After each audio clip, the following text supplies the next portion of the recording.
want you to stop right now and consider the last few moments of your life. So what thoughts just went through your mind? What worries or complaints went through your thoughts over the last few minutes? Or did you find this exercise hard to do? You know, many people find this difficult because they're just not used to paying attention to their thoughts or emotions. But you know, if you're not taking the time to reflect, you might actually find yourself experiencing life as if you have no control over things. There's a growing body of research that shows the thoughts we hold have great power to impact our overall health and well-being. Our thoughts actually impact the hormones that are released by our brain and the way we respond to a given situation. They impact our sleep, our concentration, our moods, and our ability to cope with stress. If our thoughts are negative, our brains will release destructive neurochemicals that have an adverse impact on our brains, our bodies, and also our emotions.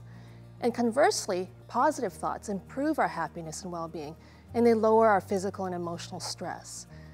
But because negative thoughts appear to carry greater weight in our brains, we actually need a minimum of 5 positive thoughts to balance each negative thought. Multiple studies have found that optimistic people have far more positive outcomes in their experiences. They have better health, they live longer, they have greater resilience, they have healthier relationships, and they're even more successful in their careers.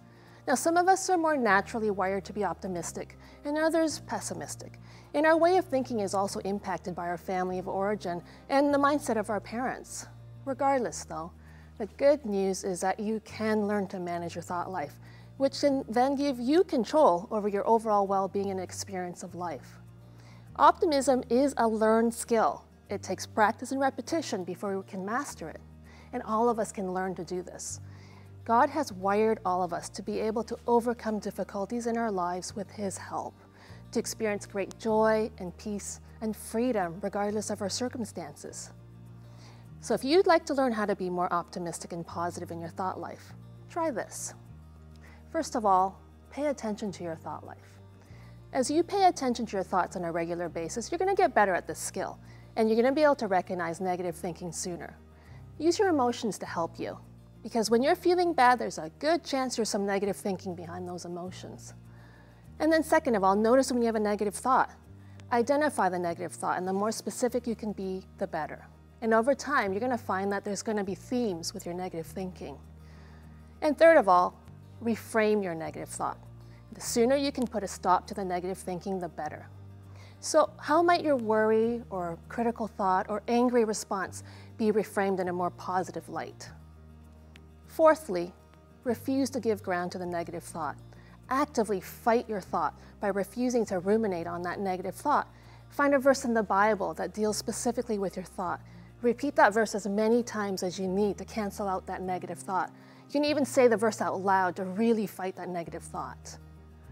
And then fifthly, focus your thoughts on the positive. On a daily basis, just flood your mind with uplifting thoughts and words. Set aside time each day to think about things for which you're grateful. Think about scripture verses that bring you a sense of hope and peace. It might feel a little unnatural at first, but keep it up because you're releasing happy hormones in your brain. And lastly, get some accountability and help.